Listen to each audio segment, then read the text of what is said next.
Salut à toutes et à tous et bienvenue dans cette nouvelle revue de presse. On commence en Angleterre avec ce titre du Daily Star. Bleu, est-toi? Chelsea a limogé Enzo Maresca après une rupture de confiance avec ses dirigeants et Liam Rosseigneur est désormais le grand favori pour lui succéder malgré son inexpérience en première ligue. Chelsea a décidé de faire un changement pour remettre la saison sur les rails après plusieurs jours de discussions tendues avec le clan Maresca.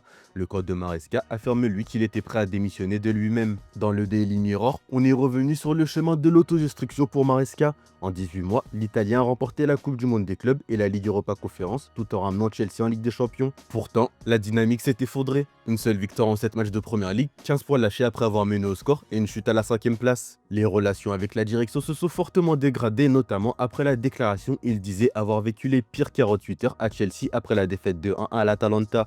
Il a refusé d'expliquer ce commentaire à plusieurs reprises, ce qui a alimenté l'incompréhension et accéléré la rupture de confiance. De plus, Maresca aurait exigé avoir le dernier mot sur l'utilisation des joueurs alors que le médecin du club jugeait que certains d'entre eux étaient dans le dur physiquement et pas à 100% dans un calendrier ultra chargé. Enfin, les rumeurs qu'il envoie à Manchester City ont été perçues comme un signe de décalage entre l'ambition du club et la loyauté supposée de l'entraîneur.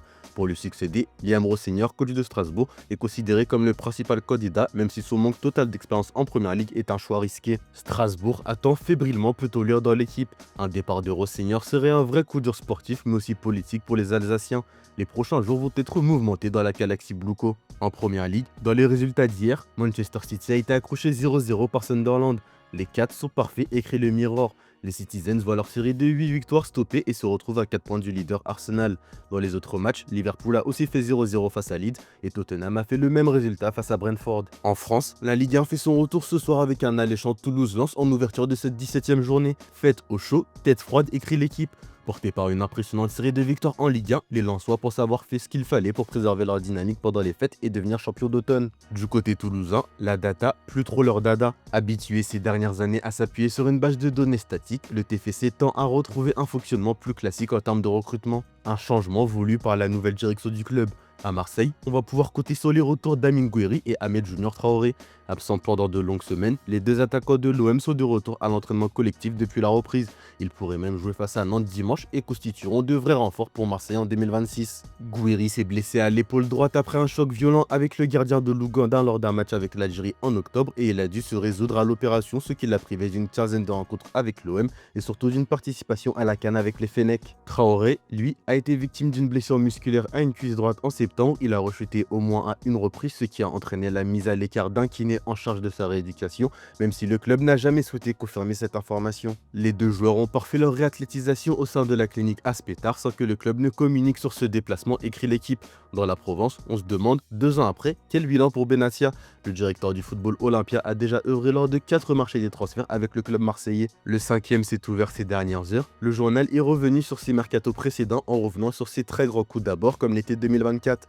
Mason Greenwood, Geronimo Rulli, Pierre-Emile Højbjerg et Adrien Rabiot. Des coups exceptionnels, surtout avec une saison sans Coupe d'Europe, même si l'on peut regretter le départ du dernier cité pour une nébuleuse bagarre en août avec Jonathan Rowe. Le quotidien régional est aussi revenu sur les flops qui n'avaient avec le recul ni le profil technique pour réussir sous deux Zerbi, ni la mentalité pour l'OM. El Yehoahi, payé 27 millions, a énormément déçu et va tenter aujourd'hui, après un cuisant échec à Francfort, de se relancer en prêt chez le voisin et rival niçois. Même chose pour Ismaël Koné aujourd'hui à Sassuolo ou encore Lilian Brassier. 3 transferts à plus de 50 millions pour 3 flops tout de même d'après la Provence. Du côté du rival, une deuxième chance pour Chevalier, titre le Parisien. Après un mois de décembre passé à l'infirmerie puis sur le banc, le gardien doit saisir l'opportunité offerte par la blessure de Safonov. Les prochaines rencontres constituent un test décisif, à commencer par le derby face au Paris FC dimanche. On part en Espagne avec ce titre de Sport.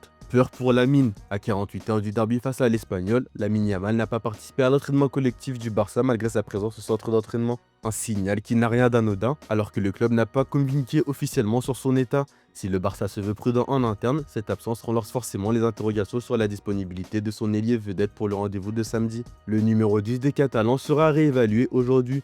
Face à l'Espagnol, ce derby sera spécial pour Yohan Garcia. Préparé pour son match le plus dur, peut-on lire dans les pages intérieures du journal. Formé à l'Espagnol où il est arrivé à l'âge de 9 ans avant de rejoindre l'autre club de la ville l'été dernier, le gardien titulaire du Barça se prépare mentalement à affronter son ancien club au RCDE Stadium, avec un accueil bien hostile attendu des supporters adverses. Malgré l'hostilité, Hansi Flick a confiance en son portier et il sera dans les cages face au 5e de Lydia dimanche. Toujours sur les gardiens barcelonais, l'option Giron fait douter Ter Stegen. L'Allemand veut aller au bout de ce contrat jusqu'en 2028 au Barça malgré son rôle de remplaçant, mais l'option d'après à Gironde gagne du terrain. Revenu en décembre après une opération au lombaire, il a refusé des offres de Première Ligue ou de Turquie pour des raisons personnelles et familiales. Aujourd'hui, l'option Gironde qui offre de la proximité géographique à Barcelone semble intéresser le gardien. D'après Mundo, le Barça s'intéresse à Ryerson comme option pour renforcer le poste d'arrière droit à moyen terme, un poste occupé par Koundé et Eric Garcia. Sous contrat jusqu'en 2028, il est estimé à 20 millions et vu comme plus offensif que le français et serait complémentaire avec Lamine Yamal. Toutefois, il n'est pas la priorité cet hiver pour le Barça qui cherche un défenseur central et un latéral gauche. Le club apprécie Julián Alvarez mais un transfert semble complexe vu son prix et les contraintes économiques opposées à la solidité financière de l'Atlético. Deco entretient des contacts continus avec son entourage mais sans négociation avancée. On reste en Espagne mais cette fois-ci du côté de la presse madrilène. Le rugissement de Rudiger titre Marca. Le défenseur du Real Madrid a passé Noël en Sierra Leone, pays natal de sa mère, pour des actions humanitaires via sa fondation.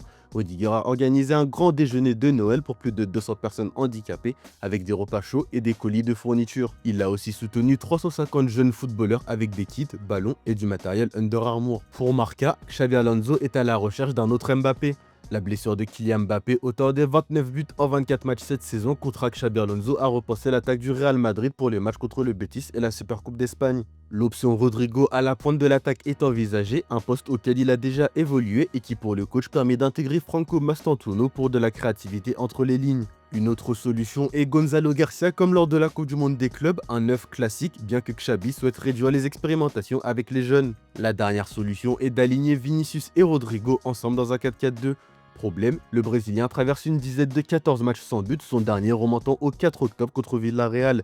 Henrik est parti à Lyon en prêt et Brahim Diaz est à la canne avec le Maroc, ce qui limite les options pour le coach espagnol. S'il n'a pas trouvé les chemins défilés depuis un certain temps maintenant, le Brésilien s'est réconcilié avec les fans comme on peut le lire dans AS. Vinicius Junior revient motivé en 2026, déterminé à transformer les sifflets des fans madrilènes en applaudissements après son message d'amour au Real Madrid sur les réseaux sociaux. Après des vacances où il a rechargé ses batteries, il est apparu heureux lors de l'entraînement ouvert au public le 30 décembre. Les négociations pour ce contrat avec le club se poursuivent. On termine en Italie où Joao Cancelo est en une du Corriere.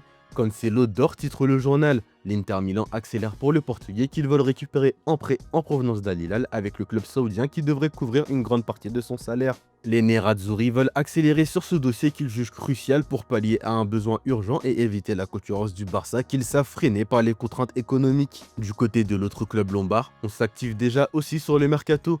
Kim Min-jae est la priorité pour la défense milanaise et le défenseur coréen est aussi intéressé. Kim priorise l'AC Milan pour un prêt avec option d'achat malgré de nombreuses demandes pour gagner du rythme avant la Coupe du Monde 2026. Le défenseur est séduit par un retour en Serie A où il avait explosé lors de la saison 2022-2023 au cours de laquelle il a remporté le Scudetto avec le Napoli. Voilà, c'est tout pour aujourd'hui. Bonne journée à tous, merci de votre fidélité et on se retrouve en fin d'après-midi pour le JT Foot Mercato.